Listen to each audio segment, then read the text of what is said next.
Welcome to Future Role Model, a podcast that praises the unconventional and redefines what it means to be a role model, because we all suck sometimes, and it's really fun to talk about that shit. Guest today is Isabella Charlton. Hello. which you're from you're British. I'm British, but I grew up in Hong Kong. Oh yeah, that's right. Yeah. Okay, we have a lot of things to talk about because you're going to be the first of both of those things on this podcast. But Isabella and I met doing Big Sky Comedy Festival this year, which is where I meet a lot of people that I hadn't run into in Los Angeles. Like every year that I'm there, I'm like, holy shit, how many people are LA comics? And I just haven't been on shows with them. Yeah. So are you, which area in Los Angeles do you live in? I'm right by the Grove. Oh, I am right by the Grove. You're nearby, yeah. So this is a problem. This is why I'm trying to fix it. Yesterday we did yoga. Yeah, I was going to thank you. I had so much fun. And I actually wrote you a card, but now I forgot it. Oh, no, it's okay. You sent me a picture. Post it. But yeah, I had seen Isabella. So we had Big Sky, and then I'd seen you at Crystal Marie's party, and we were talking. But that was on Thanksgiving, and I had drank like 10 bottles of wine on my own, and so I couldn't remember like any of the conversations I had with anybody. And then I remember having like 5 in-depth conversations with people where I was like, I'm only picking up pieces of these in my memory. And then yesterday we had... so coherent. Okay. I'm good at that though. That's the problem, is everybody thinks I'm fine. Just like a functional alcoholic. When I've been drinking all day, like I'm really good at coasting. Okay. But I'll hit a point where I'll like hear myself on somebody's video or Snapchat or something, and I'll hear it the next morning, and I'll be like, "Whoa, I know I'm really blacked out. That's my blackout voice." It just slows down. It's almost like my voice is moving through Jello or something. Okay.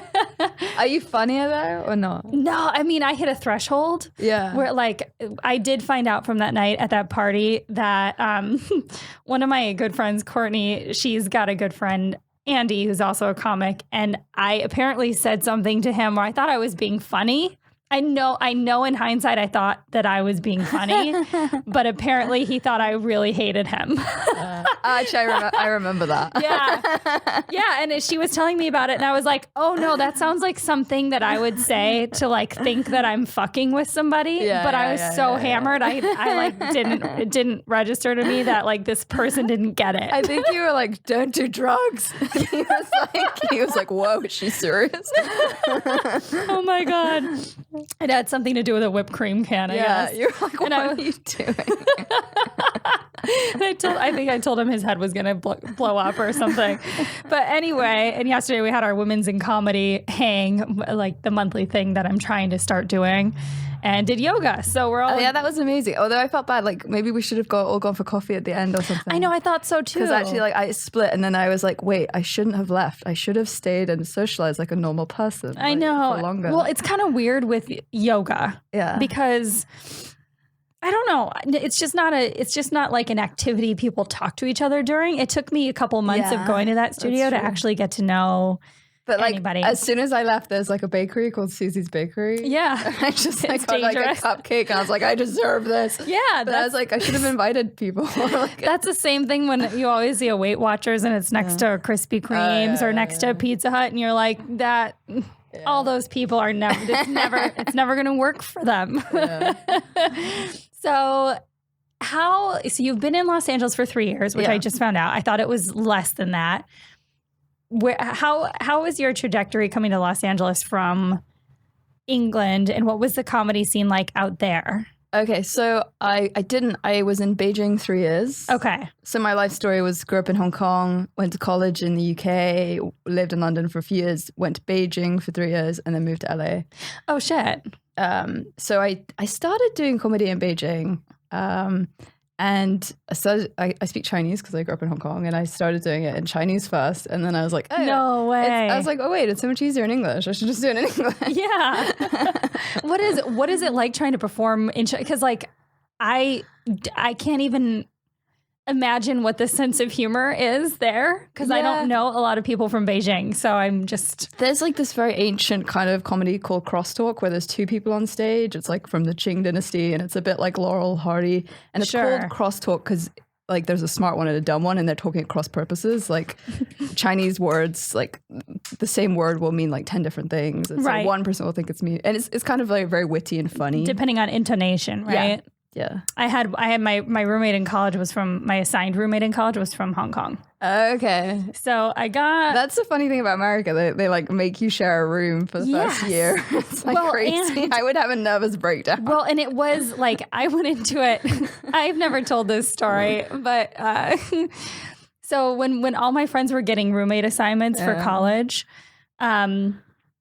one of my best friends, Lisa, she was going to school in Milwaukee because we are from Wisconsin, and she got this random roommate assignment named Amy something. It was like Amy Chang or something with an Asian sounding last name. And she was like, oh, sweet. I think I'm going to because we had like one Asian person in my town.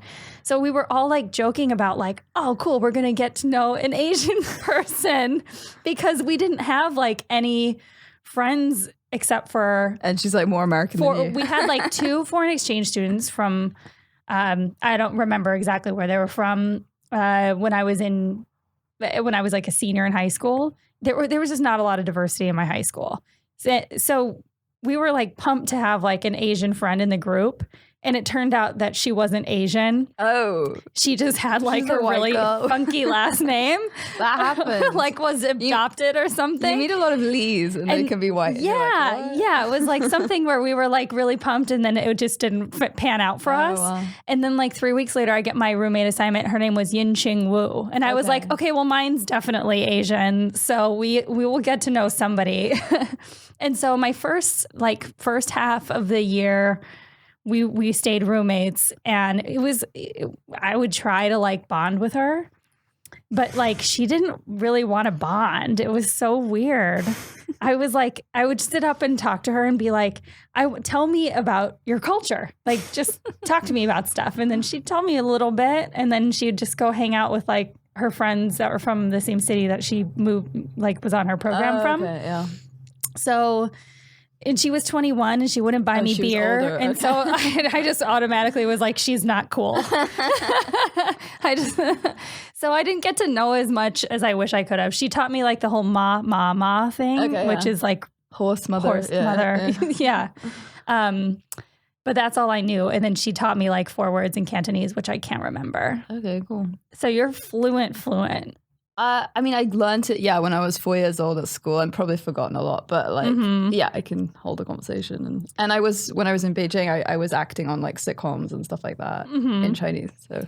Oh, shit. Yeah. So like what? Tell me that experience. Oh, it's actually, it was hard. Like there's no unions there. Uh-huh. You know, you're like, everyone's eating like donkey meat and you're in the middle of nowhere and it's really cold and it's really hard work learning the scripts. Yeah. I can't even imagine learning scripts in another. I mean, I guess it's fine if you're fluent in the language, but I'm bad at learning scripts in English. Right. Let alone like having to I don't know if you'd have to think about it in a translation or if you just read it like normal if you're already that fluent, but. The way that they speak on TV is different than like how they speak locally. So it's almost like tongue twisters. I felt like learning the lines. Oh, so interesting. Yeah. So you didn't do any comedy actually in London.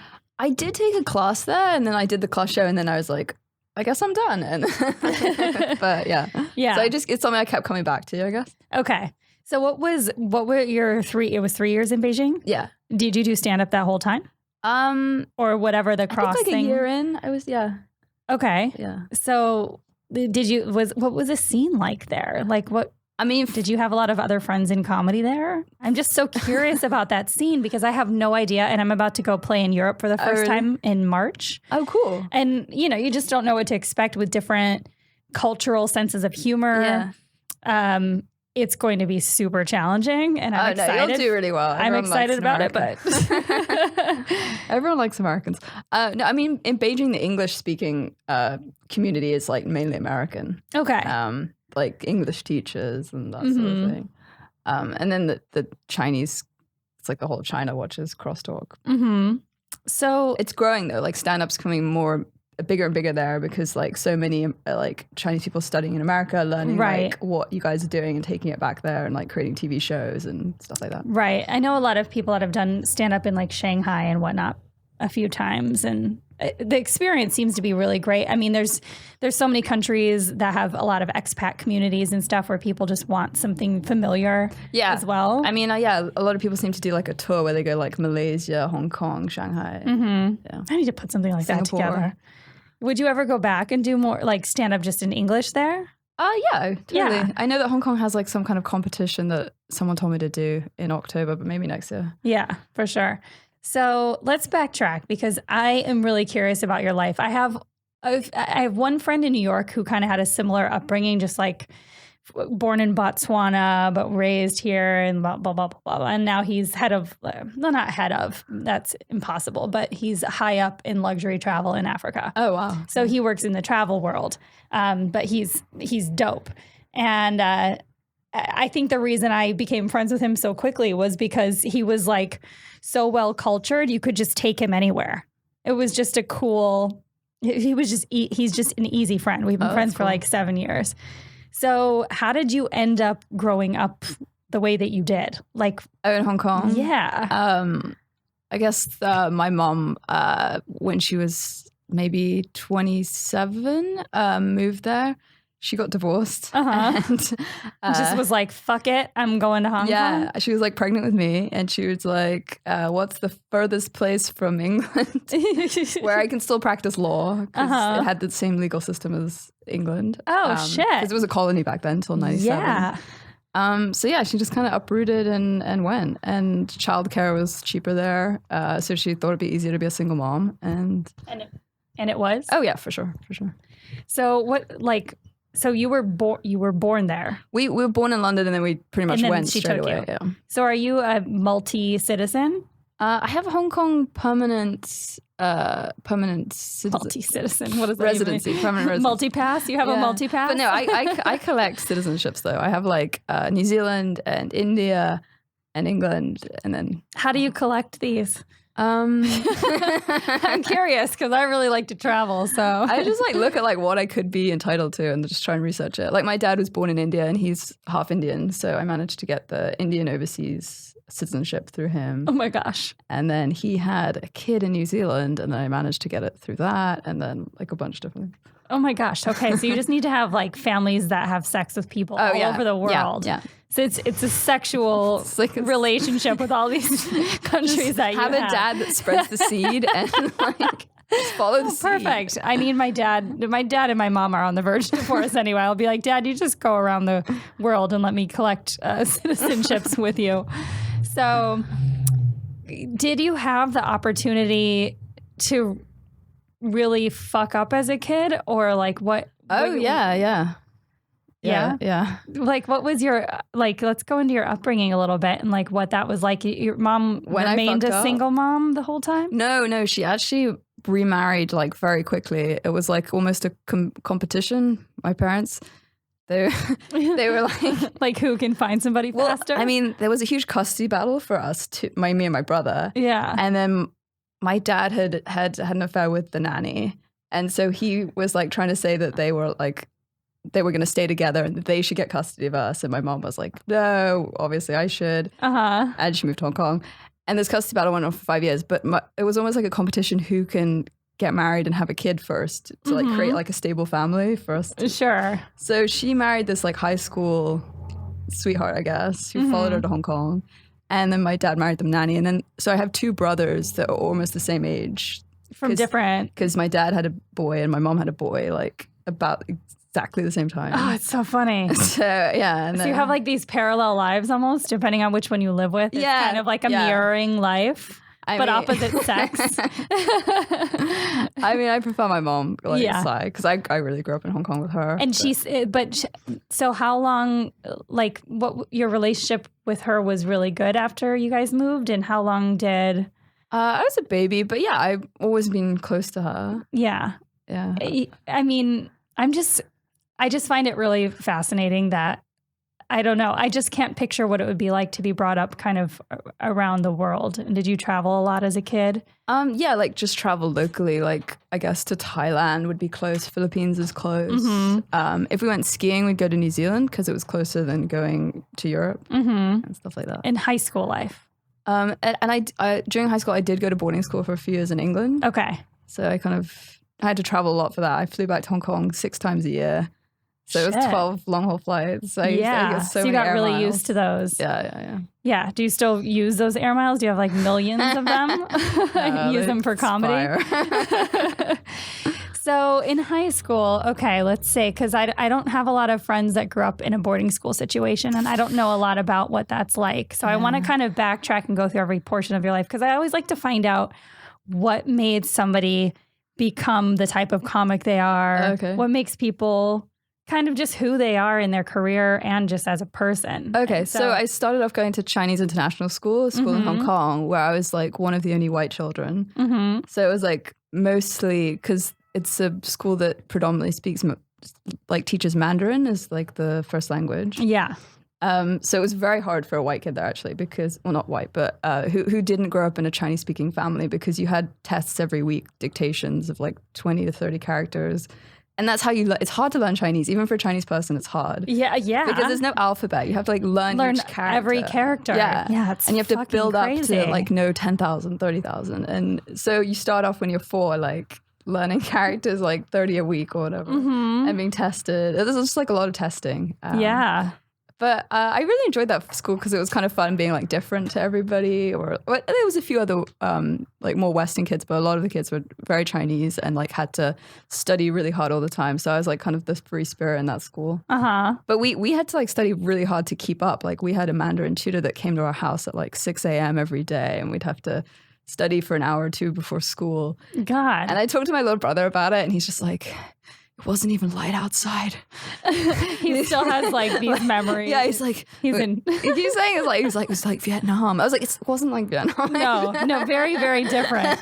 I don't think they taught you Mandarin there. He was just trying to say it was like a horrific experience. Yeah, for him, everybody's got their own horrific experience, and for him, that was a bad one. So, because in a boarding school situation, isn't there more rules or like, and how? So I did I went to boarding school when I was like 11, mainly because I didn't really get on with my stepdad, and they actually got divorced a year later, but I stayed at boarding school. I was the only one out of my brothers and sisters. A lot of them went for like 2 months and then went home and didn't like it. So I stuck it out. Boarding school was tough. I went to an all-girls boarding school. Oh, does that just make you like a crazy person when you get out of it? Do you just want to like have sex with everybody? I think that would be. I think no, I didn't think so. I mean, I think I always like felt like self-conscious about it, like, oh, I don't have enough male friends, because like I always had female friends from boarding school. So I feel like I did try and like have male friends, but I don't know. I just seem to get on better with girls, I guess. But, that's not a bad thing. I feel like most of the time it's the opposite, where like women don't want to like each other. And I'm like, I don't understand that mentality at all. Yeah. Why wouldn't you want to figure out how to get along with somebody who's the same like anatomy as you? So in boarding school, are there any stories you have about like, did you guys sneak out? Did you guys get caught doing anything inappropriate or? Oh my God, I just used to the first few years I got in so much trouble all the time. Like I'm almost like tensing at the memories, because I remember my mom just being so upset with me and like just like embarrassing my mother. And she'd be like, because like the school I went to, probably 10% of the school was from Hong Kong. And she'd be like, I lost clients because of your behavior. Like it was just like, I was like really impacting her. But like, what were you doing that was so? I remember I got suspended for climbing on a roof. And it was like a house system like Harry Potter, and I got in a lot of trouble. Oh, that sounds amazing. I got in a lot of trouble in the first house. You went to school in a castle? It was nice buildings, but I got in a lot of trouble at the house I was in my first year there, and I got asked to move house. And that was like hugely embarrassing. And like, can you imagine if you were in Gryffindor and you asked to move to like Slytherin or like? Yeah, I can't imagine that actually. It was like unheard of. So what were the things you got in trouble for the most? Was it just like mouthing off? Oh yeah. I mean, I was incredibly rude, but I really blame my mum for that because she always said to me, like, teachers are resources. Use them as resources. So I never really had, like, respect for teachers like you should. Mm-hmm. You just treated them like a book. Yeah. You're like, I'm done with you. I was like, you didn't answer the question. Like, I was just incredibly rude. And you were in boarding school how many years? 7. And then was that including high school? Yeah, that was 11 to 18. Oh, well, outside America, high school starts at 11. And yeah, because we're fucked up here. Yeah. We break it up into weird ways. Like even my town had 5th and 6th grade were in one building, 7th and 8th grade were in one building, and then high school were in another. And when you think back on it, it doesn't make any sense to put 14-year-olds with 18-year-olds. Yeah. Like freshmen are especially such if it's babies. Mixed. Yeah. It was just, it's weird to think back Boys on. and girls, I meant. Yeah, of course. Segregated only. I'm in America. I should clarify. Mixed means different things here. But so as you aged coming up in boarding school, were there more things that you kind of tampered with or rules you would try to break? No, I mean, I just got, so from like 11 to 14, I got in so much trouble all the time. And I really was quite bad. Like I used to just work out how to like push a teacher's buttons. And I remember there was one who I knew that it would just drive her crazy if I wouldn't make eye contact with her. Like I'd be talking to her and like looking behind her and she would just get so angry. I love fucking with people like that. I was just so bored at school, I guess. I just like did all this stuff, like horrific stuff. And then there was a point where I was like, you know, why am I here? I felt so embarrassed as well. Like I would like embarrass my mom. So I was like, you know what, I'm going to be the smartest kid here and go to Oxford. And so I did that. Mm-hmm. So I became very driven the last few years of school. Oh, okay. And then you went to Oxford? Yeah. Oh my gosh. Okay. We have a lot of things to discuss, I feel like. What was your plan? What did you want to go there for? I just wanted to be the best. I went like, because I felt like, you know, like I'd let people down and I was like, you know what, I'm just going to be the best now. And so I was like, I'm going to do law at Oxford. And I did do that. And it was really boring and I hated it, but it was like. But you totally graduated the law program? Yeah. And then sometime in that interim is when you decided to start doing comedy. I mean, I always wanted to act. Mm-hmm. And I was like, I knew that people who went to Oxford, like you could become an actor because like people like Hugh Grant went to Oxford and mm-hmm. or Cambridge. So a lot of actors in England go to Oxford or Cambridge because they have a great performing arts school. Yeah, but it's never the subject you study. You just do that on the side. So you can study, most of them study like English and then do a lot of acting. Right, so they get something valuable that they don't actually need to use. But in case they need to fall back on something, they've got it. Yeah. Law is actually a great one. Because I went to school. You just get pushed and pushed to like keep going with it. And you're like, no, I don't want to do this anymore. And it's like becomes a huge deal. And like, people are like, you quit.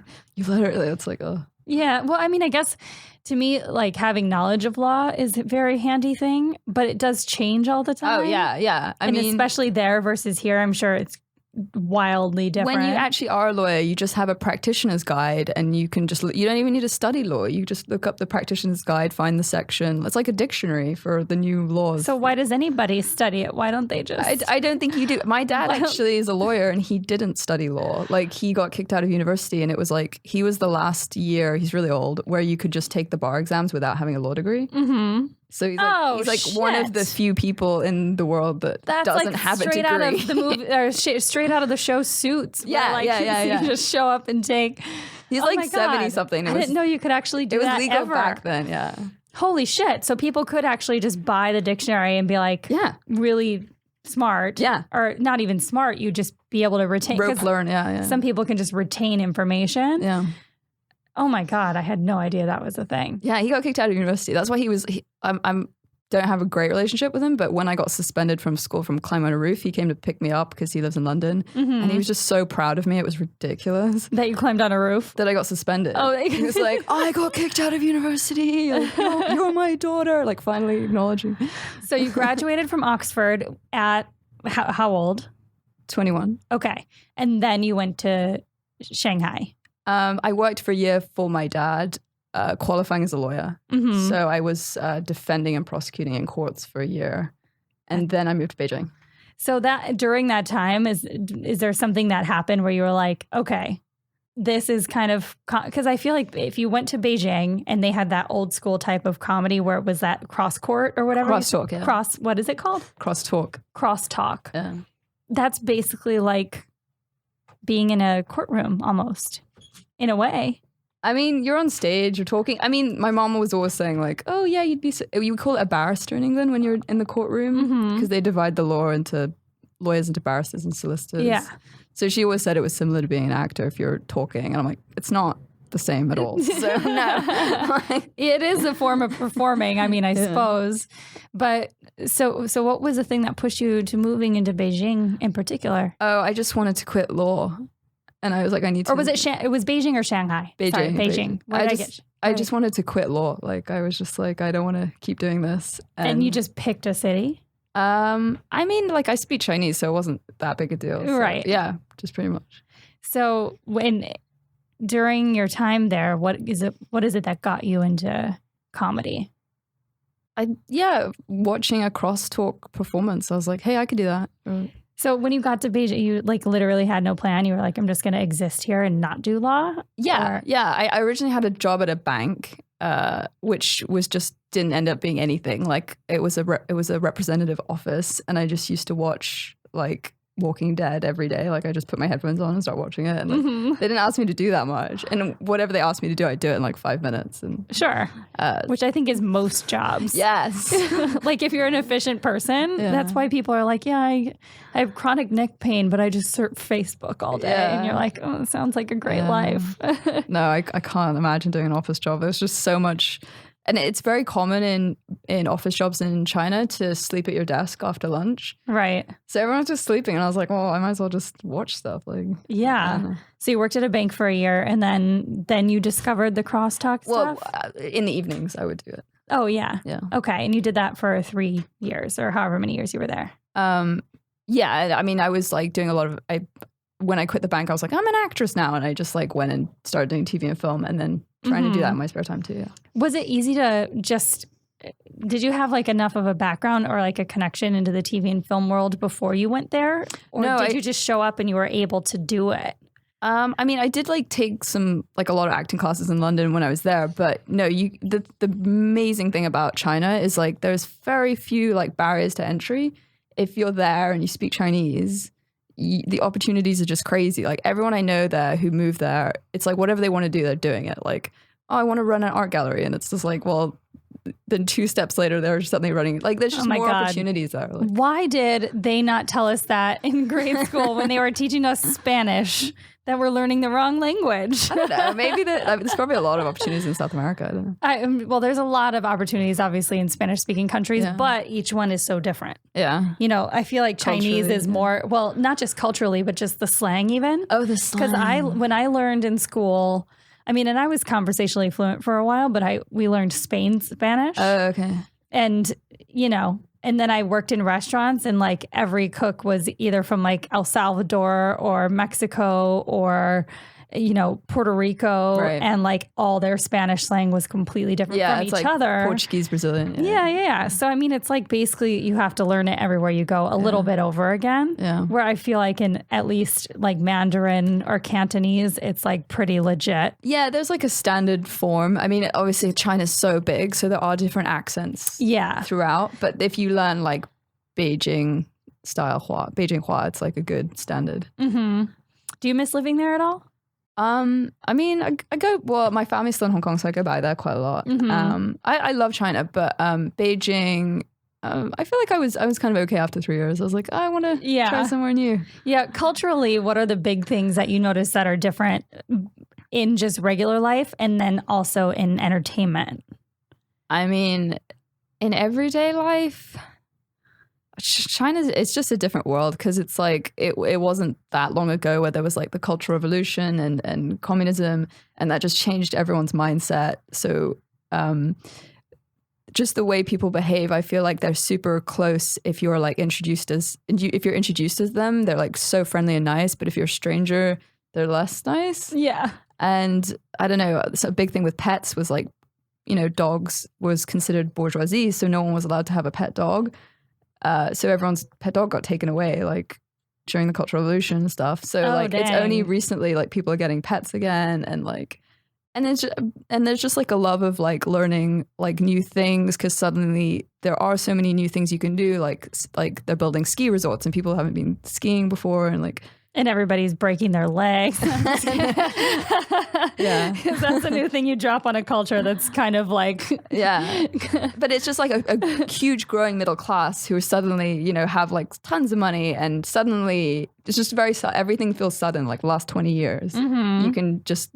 The world's your oyster. You can travel. You can do all the stuff that you couldn't do 20 years ago. Right. So what was it that then made you choose to come out to Los Angeles? Because you came from Beijing to LA. Yeah. I just got so sick of the scripts in Beijing, like because there is censorship, and so there's a limit, like for comedy and everything. There's always, of what kind of voice you can have. Oh yeah, like what topics you can talk about. There's just a limit on it, and it's just like there's no limit in Los Angeles. You can come here, and it's just like creativity is like crazy. Well, especially now, because everybody's just like, hey, we can talk about whatever the fuck we want, and fuck everybody if you can't handle it. Because like that's really the space we're in right now. Which thank God, because that's what comedy is supposed to be. I mean, it's just so much freedom of expression that's so fun. Yeah. So experience of your transition from Western culture to here. What with that? Whoa. Or for Eastern, sorry. Is it Eastern or what? I don't ever know, because it's the other side of the world. Yeah, Eastern. Well, I mean, I feel like living in Beijing, there's also a huge amount of freedom because you're an expat there, and there's always like a kind of level of freedom being an expat, because everyone's like, well, she's crazy. She's not from here.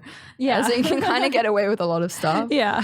And here nobody cares. Honestly, I feel like. I know. And LA is like uniquely, like I feel like you can dress however, like, I mean, in London, I always felt like people would be like, what are you wearing? Or something like that. I feel like in LA, I mean, you can just wear whatever. There's a lot of freedom. Yeah. I mean, I lived in sweatpants all day yesterday, and I'm still in sweatpants. I'm actually still in the same sweatpants. But they're kind of cool sweatpants, so people think you're up to something. Yeah. You're so busy. So for me, there's like kind of similarities, I guess, between living in Asia and living here. Yeah. I mean, as far as being who you are. Yeah. Yeah. So when you left, like when you were on the tail end of Beijing, you were already doing stand-up, correct? Yeah. What was your main focus in stand-up then? Because I've only seen you at Big Sky, but I know you do character. A little bit of character, but you're dry. Yeah. You have a dry sense of humor. Just constantly developing though. I'm like, what is my voice? Yeah. I don't know. Which I think everybody is. Yeah. You know, people are always trying to rewrite and figure out things. Yeah. But what was your style as a solo performer there as opposed to what it is here? Because it was like a very young crowd there watching, I felt like my comedy was going too blue. So I was actually, I wanted to get away from that. So yeah, coming here was really cool. I mean, I spent a month in Chicago, and that's where I started before I moved to America. And I was like, wow, I really want to be in America. It's so cool. Like, what do you think of Chicago?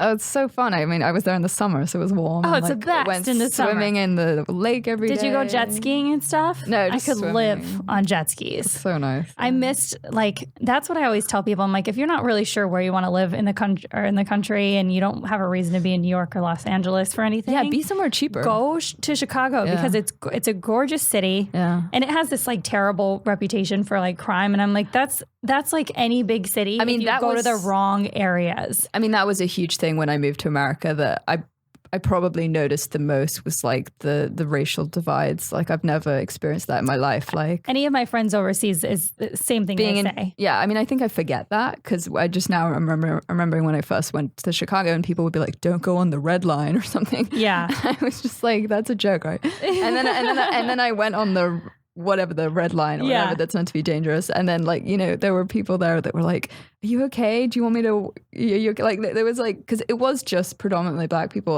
But they were almost like, I feel like people were so nice. They were just like, are you okay? You okay to get home? You okay to like people were just like checking on me. Like, and I was just like, oh, so sweet. I never had any bad experiences on the red line. There was one night I remember when I was probably like 22 or 23 living in Chicago. I get on the red line to go somewhere. And the only reason I said it was bad is because it goes directly north to south. Right. So like the polar opposite ends of the city where people like kind of it's have rivalries. Okay, it's rivalry. Yeah, I mean, because some places in the South, like one of my closest friends grew up in Bridgeport, which I would spend a lot of time in Bridgeport. I would spend a lot of time on the South Side because my cousins are there too. I didn't really have a problem in any of those neighborhoods, but I didn't go there and act like an asshole. Yeah. You know, I think that's a big thing a lot of people would do is they'll like leave one neighborhood and be like, fuck your neighborhood. Well, then of course those people in that neighborhood aren't going to be nice to you. Yeah. I mean, I did see a lot of poverty. Like that was also hugely shocking to me because I guess I think of America as like, you know, like a very developed country like England. But like, you know, on the Red Line, there was like people selling cigarettes by the cigarette. Yeah. And I was just like, I found like some things really shocking. Was that not an issue in China as much? Yeah, for sure it is, but it's more like I expected it because it's like that's a still developing country. Yeah. And I grew up going to China every weekend when I was a kid. When I lived in Hong Kong, we used to go over the border to Shenzhen, and the poverty level when I was a kid was really bad. I mean, there was like always like maybe 3 or 4 beggar children following you around. Mm-hmm. And it was like when I was a kid, that was weird. Kids my own age like following us around when we were shopping, like begging. But like now I feel like that's kind of gone. Like I mean, I'm sure there's still beggars in parts of China, but yeah, just getting so much better. Which is really fast. Like I haven't spent any time over there, but I'm dying to go. But I have a lot of friends, like one of my friends worked in Disney in Hong Kong for a couple of years. Yeah. Doesn't speak the language, but she really enjoyed it. She enjoyed the people, but she said she'd go to like other parts of China and be like, holy shit.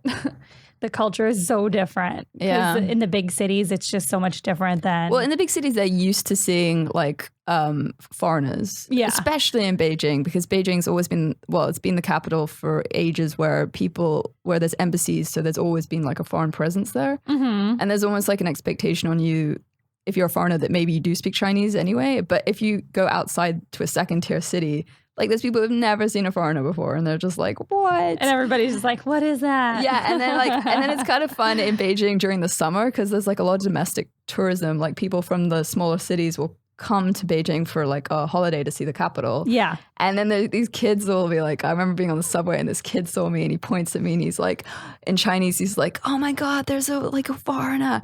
And then I would just turn around at him and I scream, oh my God, there's a Chinese kid in Chinese. And he screamed because he didn't expect me to understand him. And he was like so scared. I was like, I felt that so bad. That's actually hysterical. Yeah. So in coming to LA, what have you noticed in career stuff? Like, was it kind of challenging because you had the skills in China to be able to just get gigs really easily? Yeah, it's much easier in China. Yeah, I'm sure, because there's a much smaller pool. Yeah.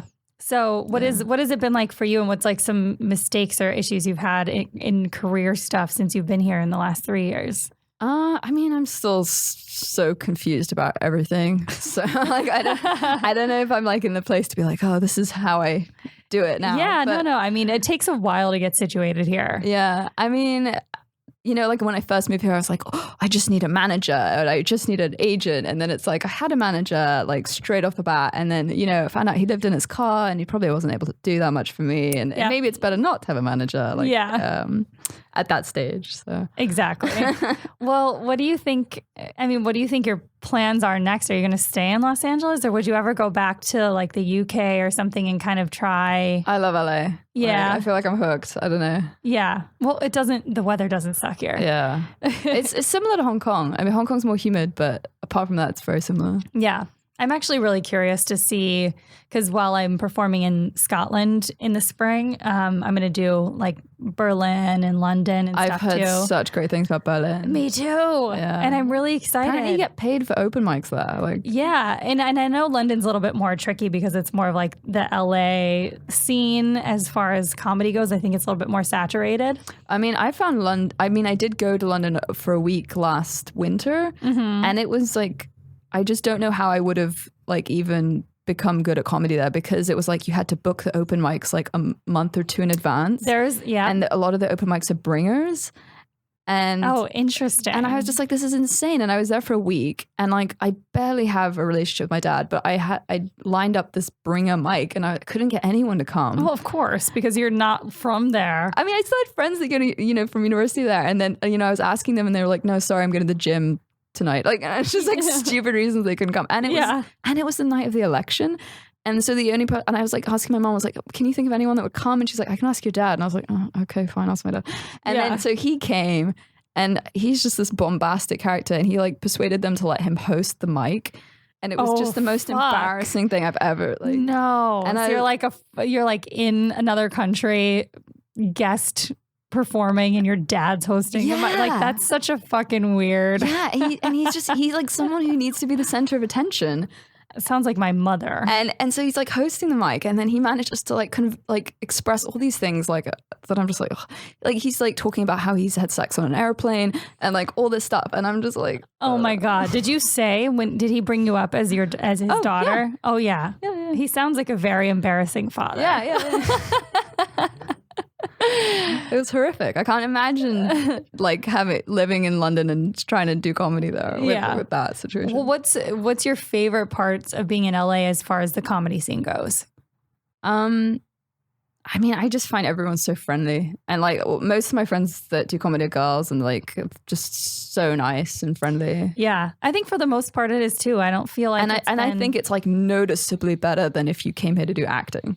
Like 100%. I can imagine that just being like a very sad, lonely existence. Yeah, which I think is the opposite. Like people used to think there's still this kind of stigma, because even when I'm traveling and doing shows, people, you know, if I'm catching somebody on an airplane and they're like, "Oh, you're a comic? All comics are depressed," and I'm like, "Dude, no, I know." Oh, I think they are. They're just they're really good at hiding it. But they're really good at expressing it. Oh yeah. They talk about how they're depressed all the time. If you have issues, like great, everybody does. Yeah. But being able to talk about it is very freeing. If you have like, if you are a attorney or somebody else's therapist, or you have an office job, you don't necessarily have the freedom to be able to talk about how you feel. Oh, for sure. I mean, there's no boundaries. You can just you know, comics talk about their IBS all day, and like just so many things. Like it makes it feel so much better to have to deal with IBS. Yeah.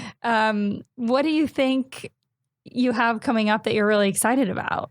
Gonna do I think a Laugh Factory show in January, which I'm excited about. I love doing the Laugh Factory. I know, that's one of my favorite spots to do too. Yeah, you did the New Faces. Yeah, let's talk about some of your recent successes before we get out of here. At the beginning of last year. Yeah. And what was your experience with that? It didn't really seem to amount to that much, because like the booker, straight after we did it, I think they changed booker. Yeah, that happens a lot everywhere. Yeah, and then it was like, oh, that didn't mean anything. We were just talking about after the women in comedy yoga sesh yesterday, but yeah, because everybody was like, oh, I'm trying to work on my tours and stuff for next year, and I was like, yeah, I'm refreshing my list of all like the bookers, because every year it's all new. Yeah, and some people, same with like in acting, how some people that decided that they were having less success than they wanted as an actor will become a casting director or producer. That's not always the case. It's just a small percentage, but that's kind of the case sometimes in comedy club owners or comedy club bookers. Yeah. Like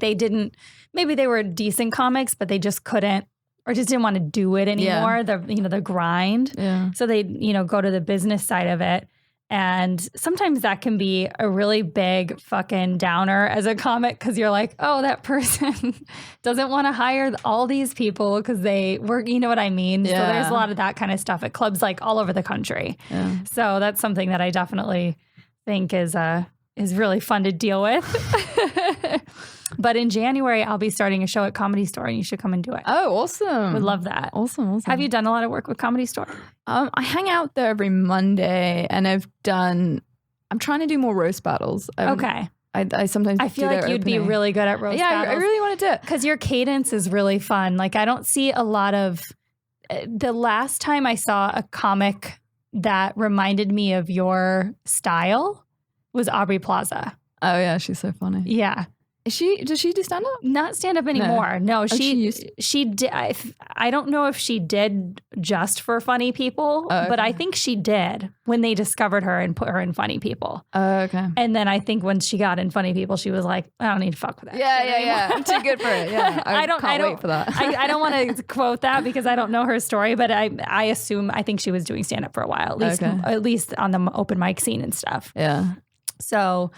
All right. So in closing, what is your social media? How can people find you? How can people follow you touring? All that stuff. The Instagram is the Isabella Charlton, just because someone had Isabella Charlton. Really? Just took the. Doesn't seem like a very common. I know. I'm like, damn. You try and message the person and they don't respond. And Twitter, same thing. It's Isabella Chalt because of that. It was too long. Oh, yeah. And anything on a website? Anything touring coming up that you want to plug? No, I just got back from Seattle doing the Seattle Comedy Festival. It was fun. Okay, cool. So you've done a couple comedy festivals this year. Did Big Sky, Seattle. Yeah. What else did you do? I think that was it for this year. And then we're just coming up to Christmas, so kind of not doing anything over Christmas. I know. I always do this fucked up thing where over Christmas, because I always go back. Well, I try to go back to the Midwest. Oh, nice. Last year I didn't. It was the first year that I stayed in LA over Christmas, and it's fucking weird being in Los Angeles over Christmas. It's like dead. It was ghost town. Yeah. I could get everywhere in like 10 minutes. And without traffic, I almost didn't know what to do with myself. Because I would leave the just normal too much time. Too much time everywhere. Everywhere I went, I was extremely early. And I was like, and I had nowhere to really go because nobody was doing anything. Yeah. And I did New Year's in LA for the first time last year. And I hated that. I was like, it sucks being here. Nobody wants to be in LA. Everybody here either travels somewhere else or they're home with their family. No, it sounds like a nightmare because it's like also where do you watch the fireworks from? Like, and there's so much traffic, and then you can't Uber home. It's like $200 to Uber home. Oh yeah, exactly. Yeah. So, in my big struggle going home every year for the holidays is because I always want to go perform at Comedy Club on State. If you haven't been there, but it's one of my favorite comedy clubs in Madison. Okay. And then I always want to go down to Chicago and do work at Laugh Factory in Chicago or whatever shows. Yeah, that's very cool. And my mom's like, okay, so you're home for 6 days and we get you for like 3 nights. Is that the deal? But I'm a total asshole for comedy. Yeah. And you can find me, Natasha Pearl Hansen, at NPH Comedy on Instagram and Twitter. You can find the podcast at Future Role Model on Instagram and at Role Model Pod on Twitter. And follow Comedy Pop-Up because they have amazing podcasts on here full of awesome comics and just other awesome people that are good human beings. And that's at Comedy Pop-Up or at CPU Podcasts. And follow Alex Kahn at Alex Kahn is not funny.